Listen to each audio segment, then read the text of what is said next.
Okay बच्चा लोग, इस वीडियो का टॉपिक है एक्सेप्शन ऑफ कंपैरेटिव डिग्री, यानी कंपैरेटिव डिग्री के अपवाद। 3 नियम हमने जाने बेसिक कंपैरेटिव डिग्री के बारे में। 3 बेसिक नियम हमने जाने। कौन कौन से? कि कंपैरेटिव डिग्री या तो हम शुरू में मोर लगा करके बना सकते हैं, या तो लास्ट में ER लगा करके बना सकते हैं, और कंपैरेटिव डिग्री के बाद हमेशा देन का प्रयोग करना है। ये 3 बेसिक नियम है कंपैरेटिव डिग्री के। इस वीडियो में हम ये जानेंगे कि कौन कौन सी ऐसी कंडीशंस हैं, कौन कौन से ऐसे सेंटेंस हैं जो इन तीनों नियमों का पालन नहीं करते। ठीक है, तो सबसे पहला नियम ये है कि ऐसा कौन सा कंडीशन है जिसमें हम एक सिलेबल वाले शब्द के शुरू में भी मोर लगाते हैं, लास्ट में ER नहीं लगाते। इसके पहले आपने जाना था कि एक सिलेबल वाले शब्द कौन से होते हैं।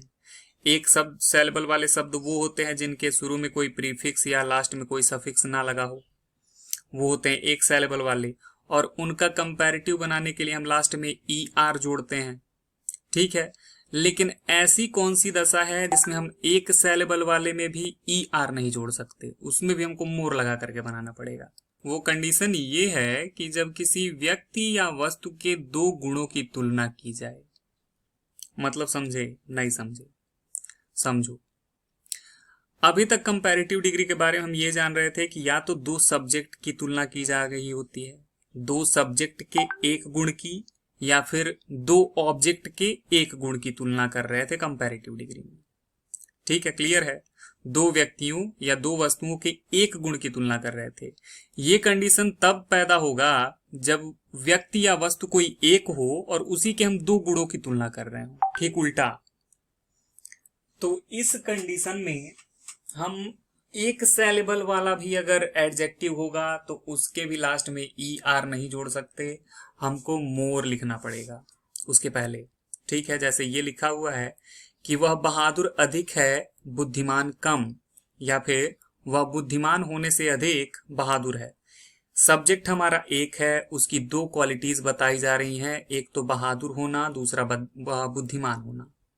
ठीक है, इसमें भी वही बात कही जा रही कि वो बुद्धिमान है, बहादुर भी है, लेकिन बहादुर ज्यादा है, बुद्धिमान कम है। ठीक है, तो हम कैसे बनाएंगे कि he is more brave than wise. Braver than wise नहीं लिख सकते हम, ब्रेवर देन वाइजर भी नहीं लिख सकते, हमको मोर ब्रेव देन वाइज ही लिखना है। ब्रेव तो है एक ही सिलेबल वाला, इसके लास्ट में हम ER जोड़ करके आसानी से बना सकते थे कंपैरेटिव, लेकिन हमारा नियम ये कहता है कि जब 2 क्वालिटीज की बात करते हैं हम, तो हम ER लगा करके नहीं, मोर लगा करके बनाते हैं कंपैरेटिव। दूसरा सेंटेंस देख लेते हैं कि तुम अच्छे अधिक हो, आलसी कम हो। 2 क्वालिटीज बताई जा रही हैं, तुम आलसी होने से अधिक अच्छे हो, आलसी भी हो, अच्छे भी हो, लेकिन अच्छे ज्यादा हो और आलसी कम हो। ठीक है, तो कैसे बनाएंगे? You are more good than lazy. Good की कंपैरेटिव डिग्री तो बेटर होती है, लेकिन फिर भी हमने मोर गुड लिखा। क्यों? क्योंकि हम क्वालिटीज की कंपैरिजन कर रहे हैं, नाउन या प्रोनाउन की नहीं। तो इसलिए हम बेटर देन लेजी नहीं लिख सकते, हमको मोर गुड देन लेजी ही लिखना पड़ेगा। ये भी चीज क्लियर है। दूसरा नियम क्या है, दूसरा अपवाद क्या है? हम देन का प्रयोग कब नहीं करते? कब नहीं करते? यदि वाक्य की क्रिया प्रीफर हो। अगर हमारी वाक्य का वर्ब प्रीफर है, लाइक नहीं। प्रीफर का मतलब भी पसंद करना ही होता है, लाइक का मतलब भी पसंद करना ही होता है। लेकिन अगर हमने सेंटेंस में प्रीफर लिखा है, लाइक नहीं लिखा है, तो हमको देन की जगह पे टू का प्रयोग करना पड़ेगा। अगर लाइक लिखा है तब हम मोर देन का प्रयोग कर सकते हैं, ठीक है, लेकिन अगर प्रीफर है तो देन नहीं लगा सकते। ठीक है, जैसे मैं चाय से अधिक काफी पसंद करता हूं, पसंद तो करता ही हूं मैं। I like coffee more than T हम लिख सकते थे इस सेंटेंस को, लेकिन अगर हमने मैं पसंद करना की अंग्रेजी प्रीफर लिख दी है, अगर लिख दिया है कि आई प्रीफर, तो हम कॉफी टू टी ही लिखेंगे, कॉफी मोर देन टी नहीं लिखेंगे। ठीक है, वह टहलने से ज्यादा तैरना पसंद करता है, तो he prefers swimming to walking. Swimming more than walking नहीं लिखेंगे। ठीक है, मैं भीख मांगने से मरना अधिक पसंद करूंगा। I would prefer dying to begging. Dying more than begging नहीं लिख सकते। ठीक है, ये भी क्लियर हो गई चीज। तीसरा कंडीशन क्या है कि दो व्यक्तियों या वस्तुओं की तुलना दर्शाते समय यदि वाक्य में इन दोनों में उन दोनों में से ज्यादा अधिक जैसे शब्द आए तो उनमें कंपैरेटिव डिग्री के पहले दो लगाते हैं, कंपैरेटिव डिग्री के बाद ऑफ द टू लिखते हैं। मतलब समझे नहीं समझे?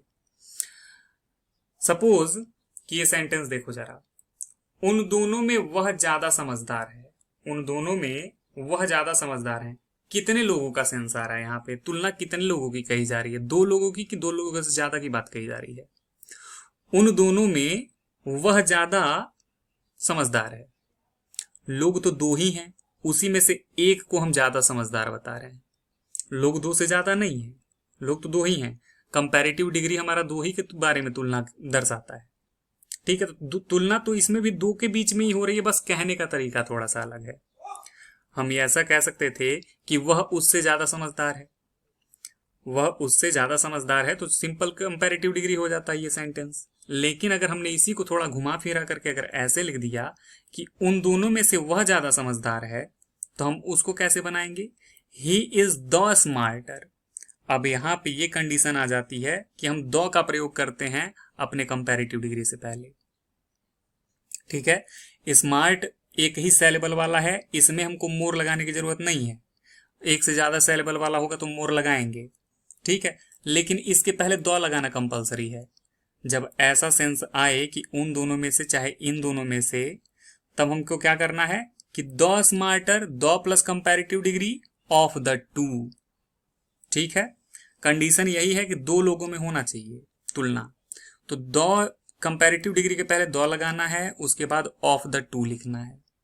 ठीक है, जैसे इन दोनों में यह वाला ज्यादा अच्छा है, तो this one is the better of the two, of the two, the better. Comparative degree में ER लगा करके जोड़ दिया हमने। ठीक है, मोर नहीं लगाएंगे, लेकिन द लगाना जरूरी है इस वाक्य में। कौन से वाले वाक्य में? जब हम कंपैरेटिव डिग्री दर्शाते हैं और तुलना दो के बीच में ही हो, लेकिन दोनों के कहने का थोड़ा सा सेंस हमारा अलग हो, उनमें हम इन दोनों में, उन दोनों में, ये ऐसे शब्दों का अगर प्रयोग करते हैं तब ये नियम लागू होगा। ध्यान देने वाली बात यह है कि इन वाक्यों में भी तुलना दो ही व्यक्तियों या वस्तुओं के बीच होती है, और इसलिए इसमें of the three, of the four जैसे अगर शब्द आ भी जाते हैं तो हम नहीं लिख सकते इस तरह के। अगर इन तीनों में, इन चारों में अगर ऐसा कोई शब्द आ जाता है, फिर भी हम उसको इस नियम से नहीं बना सकते। क्यों? क्योंकि इन शब्दों से जो है संख्या अगर 3 से अधिक भी हो जाए तो सुपरलेटिव डिग्री के अनुसार बनाना पड़ता है। सुपरलेटिव डिग्री की वहां पे सेंस आनी चालू हो जाती है। कंपैरेटिव बस दो ही के बीच में कर सकते हैं हम। दो से ज्यादा हो गया तो हमको सुपरलेशन दर्शाना पड़ेगा, उसको सुपरलेटिव डिग्री के अनुसार बनाएंगे। कैसे बनाएंगे? अगर यही सेंटेंस ऐसे लिखा हुआ है कि वह उन तीनों में सबसे लंबा है, तो भाई 3 लोग हैं वहां पे और किसी एक को सबसे लंबा बताया जा रहा है, ये तो कंपैरेटिव, ये तो सुपरलेटिव डिग्री वाली बात हो गई। तो इसलिए इसको हम बोलेंगे कि he is the tallest among those three. ठीक है, इसको हम he is the taller of the three अगर लिख देते हैं सेंटेंस को, तो सेंटेंस गलत हो जाएगा। अगर हम he is the taller of the three लिख देते हैं तो ये सेंटेंस पूरी तरह से गलत है। देखने वाला यही बोलेगा कि तुमको ग्रामर कुछ नहीं आता है। ठीक है, जब भी संख्या 2 से ज्यादा हो जाए तो उसको सुपरलेटिव डिग्री या फिर कंपैरेटिव कम सुपरलेटिव डिग्री पिछली वीडियो की तरह से बना सकते हैं। ठीक है, अगर ऐसे सेंटेंस दिखेंगे कि वह उन तीनों में सबसे लंबा है, वह उन पांचों में सबसे लंबा है, कोई भी क्वालिटी अगर संख्या 2 से ज्यादा के बीच में तुलना कही जा रही है, किसी को बेहतर बताया जा रहा है, तो सुपरलेटिव डिग्री होगा, द टॉलेस्ट का प्रयोग करेंगे, the plus come superlative degree का प्रयोग करेंगे। ये हो गया एक कंडीशन। तो भूल करके भी ऐसे सेंटेंस नहीं बनाने हैं कि जिसके लास्ट में of the three, of the four आए कंपैरेटिव डिग्री वाले में। ध्यान रखना ये बात। लास्ट वाला थोड़ा इजी ही है, ये तो लगभग सबको पता ही है कि senior, junior, superior, prior, inferior, posterior, interior, major. ठीक है, ये सारे के सारे लैटिन भाषा के कंपैरेटिव हैं, ये ऑलरेडी कंपैरेटिव डिग्री में ही होते हैं। इनके साथ हमको द का प्रयोग नहीं करना होता है, हम सिर्फ टू का प्रयोग करेंगे। ठीक है, you are senior to me, you are better than I. अब देखो इसमें समझने वाली क्या बात है, you are senior to me, to के बाद हमने मी लिखा है, लेकिन यहाँ पे you are better than I लिखा है हमने, क्यों? बात तो यहाँ पे भी सब्जेक्ट की ही कही जा रही है, यहाँ पे भी दोनों सब्जेक्ट ही हैं। लेकिन ये चीज हमेशा ध्यान रखना कि जब सिंपल कंपैरेटिव हमारी जो इंग्लिश भाषा की कंपैरेटिव है उसमें हम देन का यूज करते हैं और देन के बाद हम आई का यूज कर सकते हैं, ठीक है। लेकिन टू के साथ कभी हम आई का प्रयोग नहीं करते, क्योंकि टू के बाद आने वाला ऑब्जेक्ट ऑब्जेक्टिव केस में ही होता है। तो इसलिए सीनियर, जूनियर, मेजर ऐसे कोई भी शब्द आ जाते हैं, उसके बाद प्रोनाउन की ऑब्जेक्टिव केस का प्रयोग करते हैं हम, सब्जेक्टिव केस का नहीं करते। उसी तरीके से ये भी है कि मैं उससे पद में छोटा हूं या फिर कनिष्ठ हूं, तो I am junior to him लिखेंगे हम, I am junior to he नहीं लिख सकते। जबकि मैं उससे बुरा हूं, अगर बुरा होने की बात आ गई तो ये तो सिंपल सी बात है, बैड का वर्स होता है, तो हमने यह वर्स लगा दिया, देन ही लिखेंगे, देन हिम नहीं लिख सकते। तो आसान सी भाषा में अगर कहा जाए तो अगर टू आया हुआ है सेंटेंस में कंपैरेटिव दर्शाते टाइम, तो टू के बाद हमको ऑब्जेक्टिव केस लिखना है, जबकि अगर देन आता है तो प्रोनाउन की सब्जेक्टिव केस का प्रयोग करेंगे, ठीक है।